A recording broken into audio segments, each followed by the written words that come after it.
KUAM News Headlines is presented by Calvo's Insurance, a legacy of trust, serving Micronesia since 1938. Matson, celebrating 25 years of commitment to Guam, Micronesia, and the CNMI. Cars Plus Hyundai, home of the Kona electric vehicle, an electric heart with an SUV soul. Test drive yours today at Cars Plus. McDonald's of Guam, I'm loving it, and King's Restaurant, serving your local breakfast, lunch, and dinner favorites for over 45 years.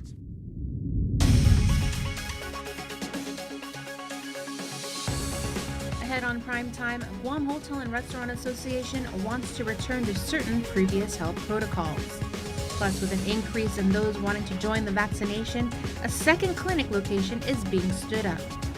And with September 1st a week away, Reverend Tax is pushing out information for those looking to apply.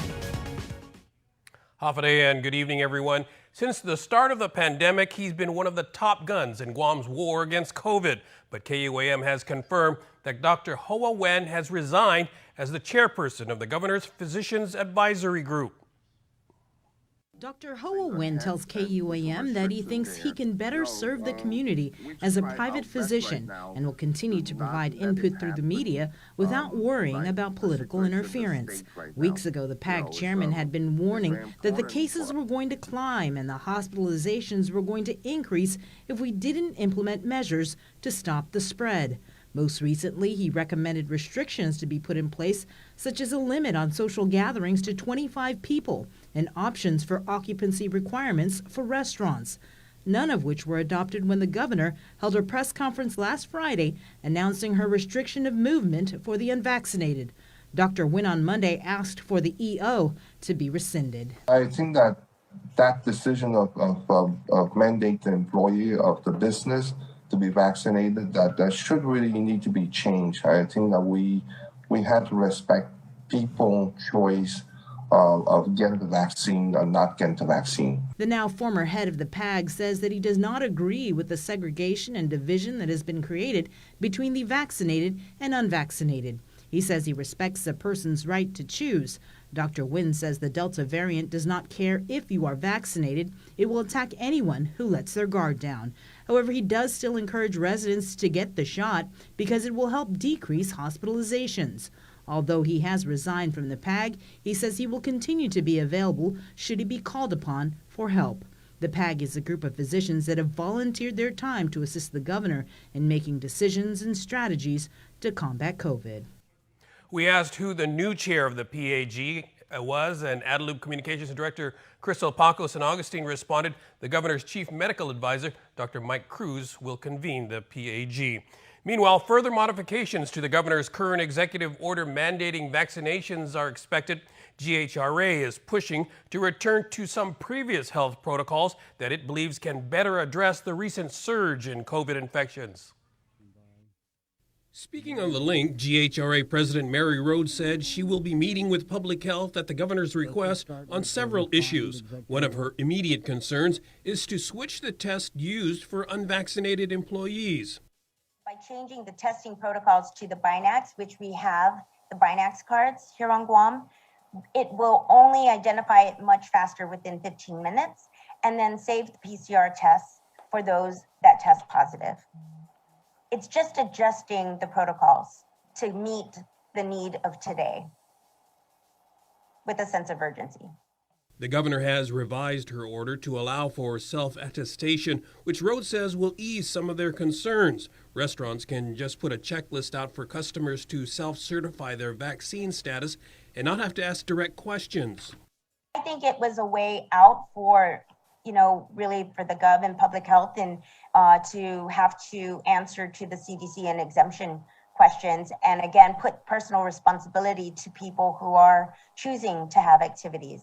But mostly, GHRA is pushing for a return to protocols that worked in the past, ones which target containment for all, not just the unvaccinated. And if it's community spread, you can't target certain businesses. And so we are truly asking for reconsideration still of the 25 gathering and just going straight to 50% occupancy. Because as you saw in the reports last night, if hospitalizations are 19 out of 27 being unvaccinated, then the remaining is vaccinated. And so we're up to 30% vaccinated are in the hospital. Rhodes says it's a matter of adjusting to protocols to meet the fluid changes with a sense of urgency. And Adelup confirmed this afternoon that in consultation with her medical advisors, the governor is considering additional social gathering limitations. We will, of course, provide those updates once they're released. The Guam National Guard is opening a second COVID vaccination clinic at the former Forever 21 retail store at the Guam Premier Outlets in Tamuning. Guard Public Affairs Officer Captain Mark Scott says the clinic could open as early as this Friday. He says with the governor's latest executive order, they've noted an increase in residents rushing up to the clinic and rolling up their sleeves to get their COVID shots. Scott says that's what prompted plans to open another vaccination location. What we're seeing now after the governor's EO last week is an increased number of folks coming out looking to get vaccinated. And what we're doing, since we're seeing some increased crowds at the mall and some longer lines, is that we're looking to open up an alternate or an additional location to help give the people another option, also another safer option to disperse the crowds a little bit. He says they've seen an increase of more than 400 residents coming in to get their shots. Scott says Guard personnel have been at the site working to get the new clinic ready. We're down there now. We got the floor plan laid out. We're working on the air conditioners and some of the utilities just to see how it's going to work. The plan right now is just to take everyone who already had their appointment on Eventbrite and have it just be the same time, all of that, just go to a different location once we're able to open. The new clinic will follow the same procedures as the UOG Calvo Fieldhouse and Micronesia Mall clinics. The decision to make COVID vaccinations mandatory for GPA and GWA employees will rest solely on their respective general managers. The Consolidated Commission on Utilities did not take an official position on the controversial issue at its meeting last night and instead passed it on to the GMs. The commissioners agreed on one thing about mandatory vaccination. It was a hard decision to make. They were split over the question of what should prevail, individual rights versus the public good. There's two sayings I always think about when we talk about freedom, and freedom's a wonderful word, but as we all know, freedom's also not free, right? And it's not unlimited. And you can't yell, a judge, a justice once ruled, you can't yell fire. Just because you have the freedom of speech, you can't yell fire in a movie theater or something like that. And the freedom for me to swing my fist stops at your nose. But, I've expressed my concern, Mr. Chair, in the working session that making the vaccine, a condition of employment, it's completely unacceptable. Even the Physicians Advisory Board doesn't believe that the governor's own Physician Advisory Board and the head has already come out and said that they don't agree with it either. We need to keep our employees safe. And this to me would do that. Would it infringe on somebody's right? Maybe. I'll be upfront about that, and it might infringe on somebody's right. But it's to me, it's the greater good, and that's what I have to wrestle with.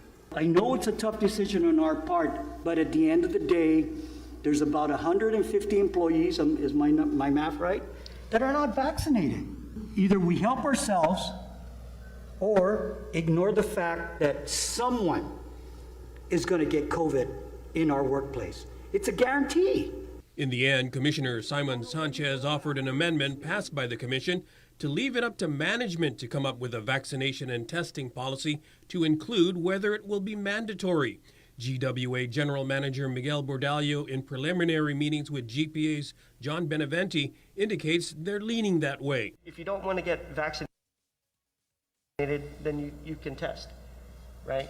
And that allows you to, if you don't have the exemption that you want to continue to be unvaccinated, then you can test. Right? And if I didn't want to do that, what would happen? And then if you didn't want to do that, then you're just refusing to comply with the policy, and then you would be subject to disciplinary action. Exemptions will be considered for medical reasons and strongly held religious beliefs.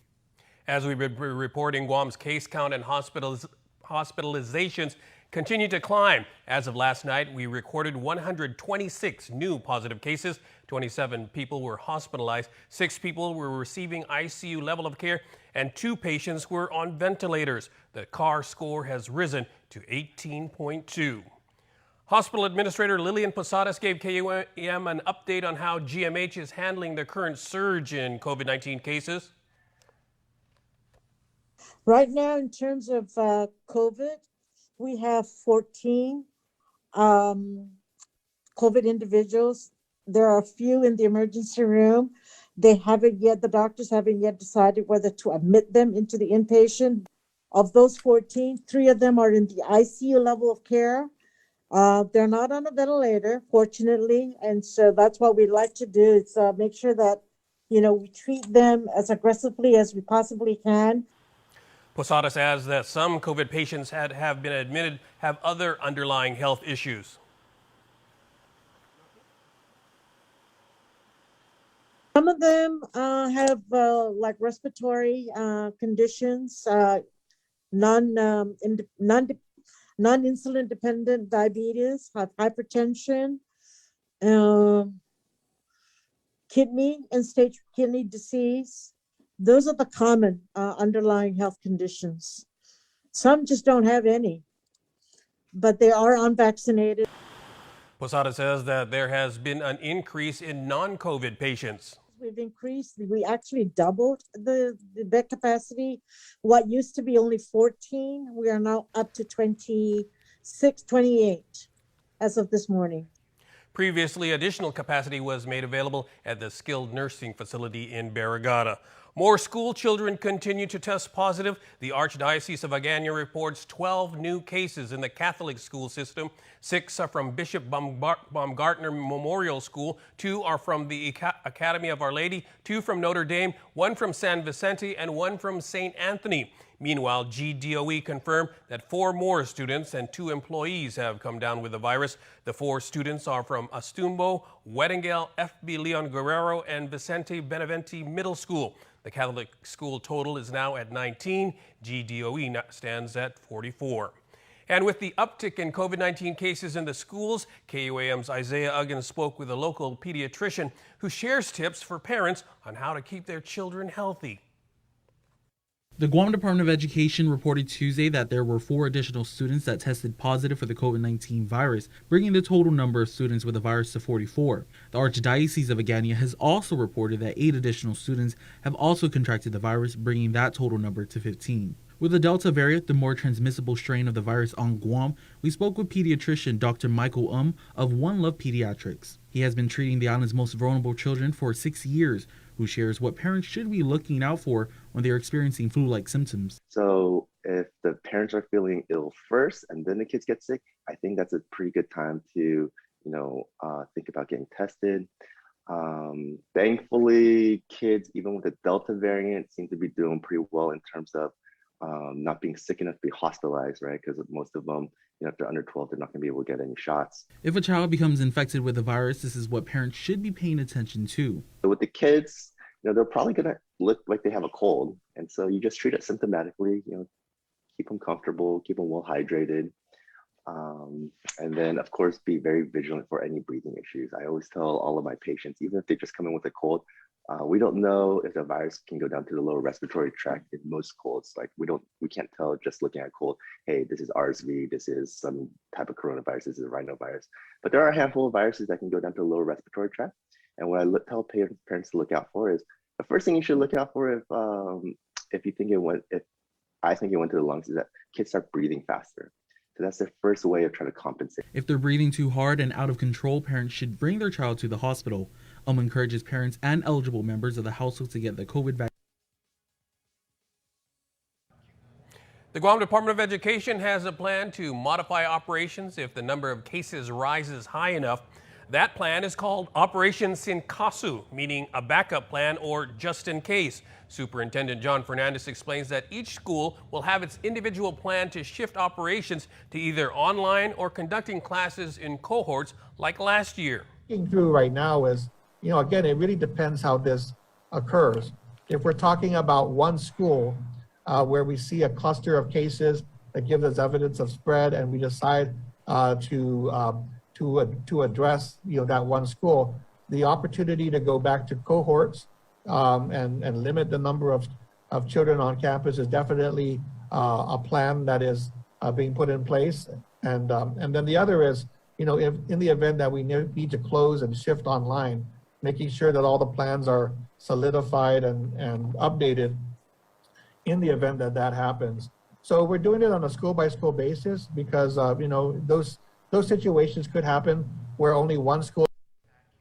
Fernandez says operations in CASA will be enforced if a school positive rate ranges from 3 to 5%. In other news, in-line versus online, the Department of Revenue and Taxation is pushing out information in preparation for the rush of people expected to file and compete for the governor's All Rise program. Here's more. It's ready, set, go on September 1st. The mad dash for cash. We're really excited to kind of get really close to releasing our final guidance regarding All Rise. Head race official DRT Director Daphne Shimizu reminds only those with validly filed and processed Guam income tax returns for 2020 are eligible to compete. Single filers must not have made more than $40,000 and joint filers $80,000. They must certify that their household experienced a negative economic impact from COVID-19. Also, they must have been residents of Guam in 2020. Although there is one race, there's two different categories competing, online and inline. Shimizu gives both a head start. For online filers, if you're going to file online, we believe that it's very important that you already get onto myguamtax.com this week if you can, and register on our website. And so that's so that you can already have an account that's set up. And that will make it so that when we open up our application online on September 1, you won't have to go through the process of registering or have to worry about perhaps not being able to access the system. For inline filers, you can go to the various distribution sites such as your village mayor's office, dedicated public libraries, and DISID to pick up an application when they're ready. We will be providing to our distribution sites the forms, instructions, FAQ, and guidelines ahead of time. We're targeting no later than Monday to get those out there. We're hopeful that we'll get them even before then, so that way the members of our community will be able to have that information available and that they can prepare prior to September 1. Go time on race day is 7 a.m. The system will go live and competitors will immediately be able to file online and inline. DRT will have a drive-through service and walk-in service at the income tax branch. It's 5 applications per vehicle. There will also be an option to collect your $800 or $1,600 winnings either by direct deposit or check. Keep in mind this is a first in, first out program with a $30 million cap in payouts. Our team actually is going to be doing our best to tally as quickly as possible every day exactly where we are. It's going to be, and how it will work is once we hit the 30 million cap, we're going to cease receiving applications. So we're going to turn off the ability to submit applications both online, and also we're going to stop receiving them in person. For more information on the All Rise applications, DRT has extended their call center hours from 7 a.m. to 6 p.m. up until September 10th. The numbers to call are 635-1840, 1841, 7614, 7651, or 1813. You can also email pinadmin@revtax.guam.gov.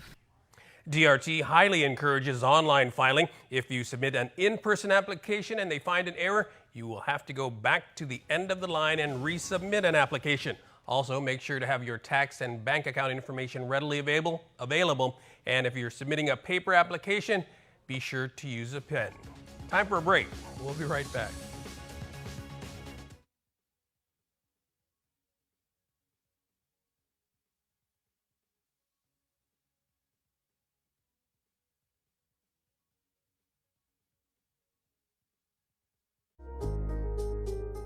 Social distancing may be the new norm, but connection will always be our tradition. Through good times and tough times, we remain connected with you. Masks may be the new fashion, but protection will always be our style. You can always count on us to protect the things that matter the most. Sanitizing may be the new routine, but caring will always be our practice. We care about your loved ones and the things you value the most. And as we welcome our new normal, one thing remains certain: we will always be here for you. We're open and ready to serve you. Calvo's Insurance, a legacy of trust.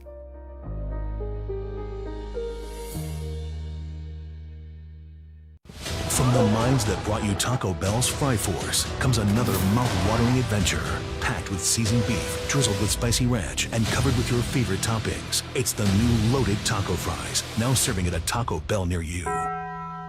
Summer is here, and at Cars Plus, we have the perfect Jeep for your summer adventures. Whether you're going off-road or just getting ready to hit the beach down south, make this the summer event you find your Jeep, like the 2021 Jeep Wrangler or the 2021 Jeep Gladiator, equipped with Guam's only lifetime powertrain warranty. Call us at 477-7807 or visit our website at carsplusguam.com to schedule a test drive today. Cars Plus, driven by you. Hi, my name is Justine Chu. Jim Pamplona. Alexis Sablon. I'm Minami Kramer, and I'm a GTA youth leader. Because of GTA, I was able to go to Interlaken, a summer music camp over the summer, and I'm very, very grateful for that opportunity. It helped me pay for my college tuition with a scholarship. Benefits, including a free phone and a year free service. If you're someone who wants to inspire others, help others, and become a better person, this is for you. Become a GTA youth leader today. It's a special delivery to your inbox every week with your KUAM News Roundup, program advisories, and promotions. Sign up for the weekly KUAM Digital Digest today on KUAM.com.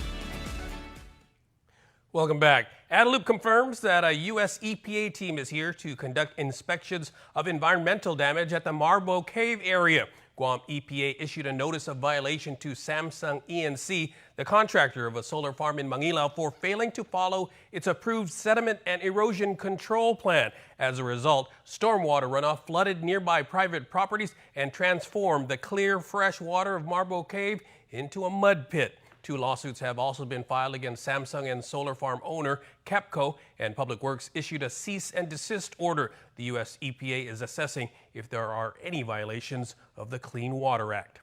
And if at first you don't succeed, try again. Senator Mary Torres was able to amend the budget bill today to specifically require agencies that employ nurses to fund their pay adjustments out of their fiscal year 2022 budgets.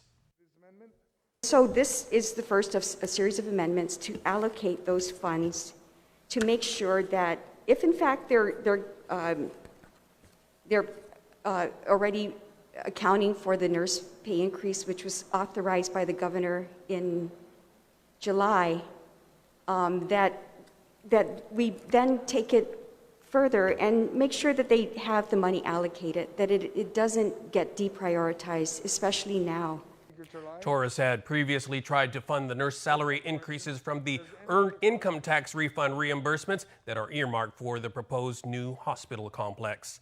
Plans are still in the works to establish the Guam airport as a spaceport for companies like Sir Richard Branson's Virgin Orbit to use. Speaking today at the Guam Chamber's monthly meeting, Airport Deputy Executive Manager Ricky Hernandez says they're in the pre-application phase. He says getting licensed as a spaceport is a very involved process that requires them to submit facility, safety, and environmental mitigation plans.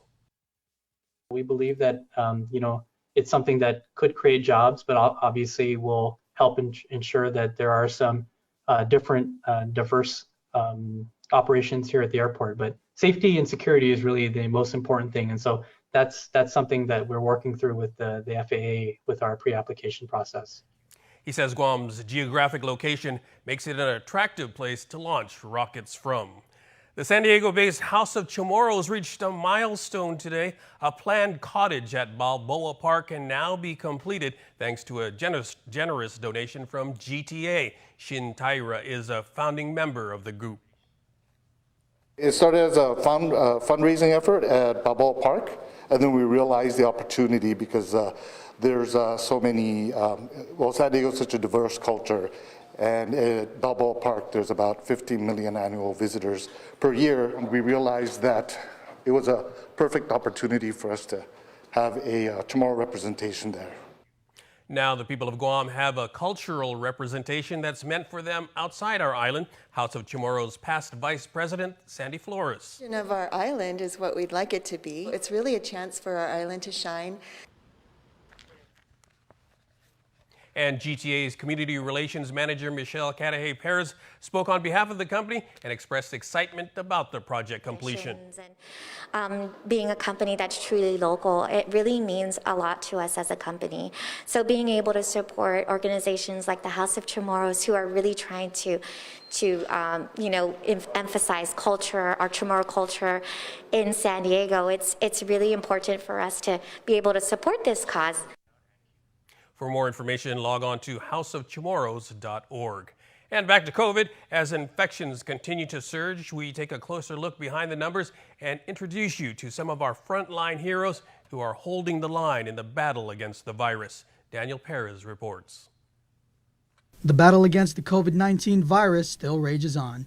The island's frontliners are doing everything they can to help stop the virus from spreading any further. At the COVID testing site in Tizan, EMT Jesse Camacho showed us a glimpse of what they're going through and how hard they're fighting. Since the start of the pandemic, I've been working with public health since November of last year. We've been testing, we've been vaccinating, we've been trying our best to keep COVID under control. Mentally, I'm exhausted. Camacho further stated that even though they're tired, their spirits remain unbroken in order to fight the COVID-19 virus. It's exhausting, but I want things to go back to how they were before. So if I have to do this for as long as COVID is going to be around, I'm in the fight. EMT Noah Supple added that frontliners should not be the only ones making sacrifices. Island residents must also sacrifice by following the rules given by the government to counter the virus. A lot of time with friends and family. It's been the main sacrifice. I just suggest that everybody just keep their mask on, get vaccinated if they haven't been vaccinated. Please come get tested if you're starting to feel sick or if you're worried at all. And, try not to go out too much because the cases have been rising a lot lately. Both frontliners and residents must stand together, and only then can we make our way back to some sense of normalcy. Reporting for Guam's News Network, I'm Daniel Perez.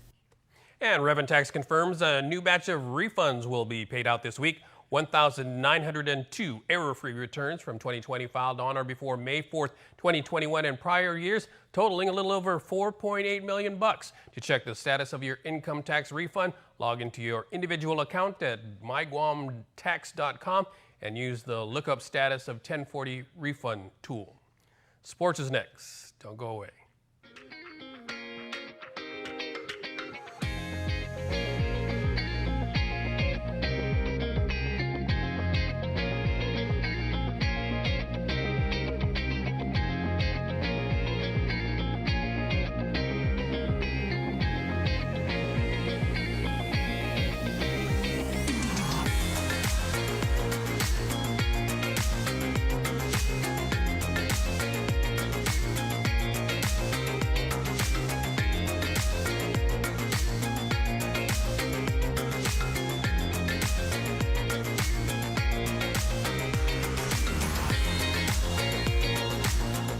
Your community calendar is brought to you by Taco Bell. Whether it's your first meal or your fourth meal, we've got you covered. Taco Bell, live Mas.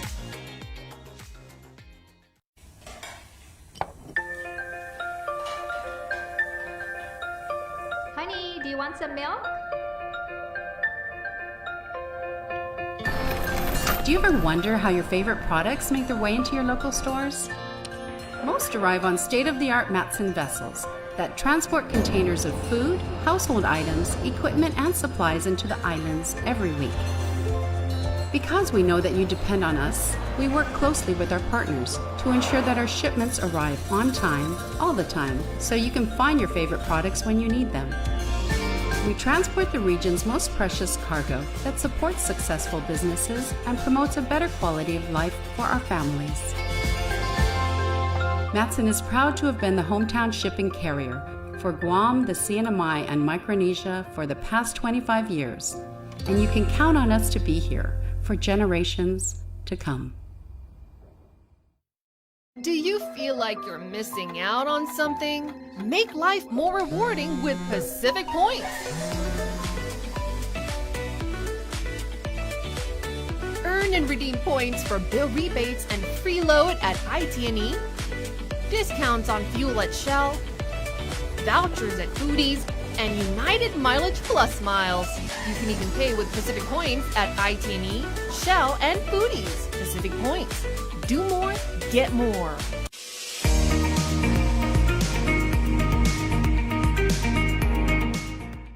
KUAM Sports is brought to you by Docomo Pacific. Better together.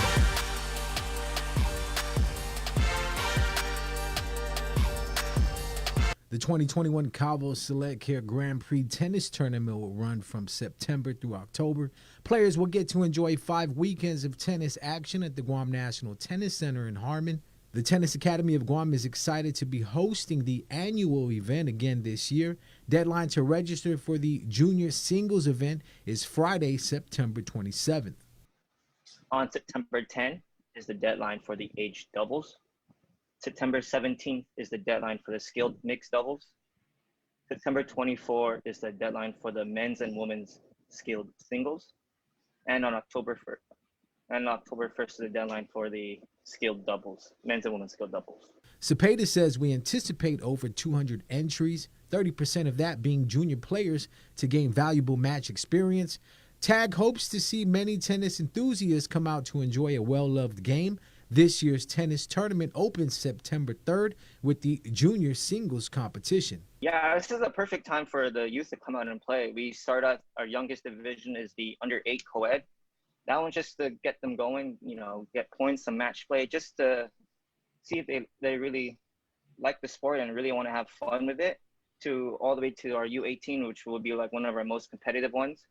And we also have those for any age, the first time. We have a challenger division where these first time youth players can come out and play their first actual tennis match versus going out to a tennis court and playing with their friends. For tournament updates, follow TAG on Instagram at Tennis Academy GU and on Facebook, Tennis Academy of Guam. For more info, you can contact Tournament Director Joshua Cepeda at 483-8524. We've seen so many new faces that have never played the sport before, and a lot of them are coming back wanting to play more, which is really what I would like to see. And it's really good that the tennis community is growing as a whole. Having our tournaments at the GNTC is a blessing because there's six courts there, and we can maximize all of them if we have to, and having everything at one location versus having some at split locations is easier. You can have everything's more controlled. And they also have 4 under-8 tennis courts there that we can use, and also the public can use as well. KUAM Sports is brought to you by Docomo Pacific. Better together.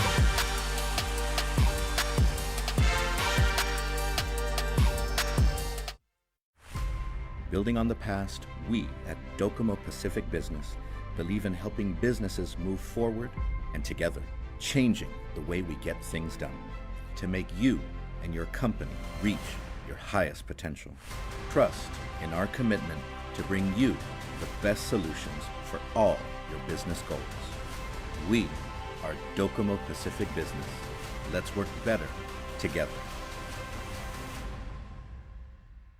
Guam's auto appearance specialist, Elegant Reflections, has been providing the automotive industry with professional detailing and car care products at its highest quality, from complete detailing, full interior detailing, exterior detailing, headlamp restoration, hand washing, seat and carpet shampoo, engine degreasing, undercarriage cleaning, paint sealant, fabric protection, paint oxidation removal, and so much more. Visit us at our new location. Call 646-5555 for an appointment. Elegant Reflections, Guam's auto appearance specialist, over 20 years of experience.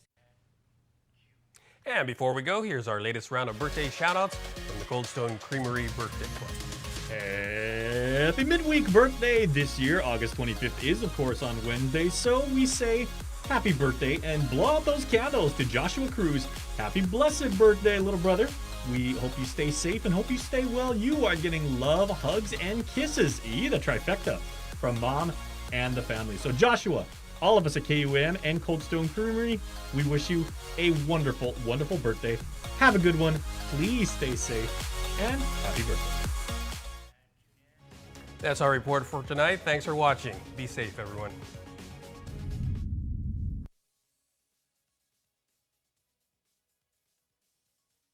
In Full Zoom is presented by Calvo Enterprises, Inc. and IT&E. Howdy, everyone, and welcome to another edition of In Full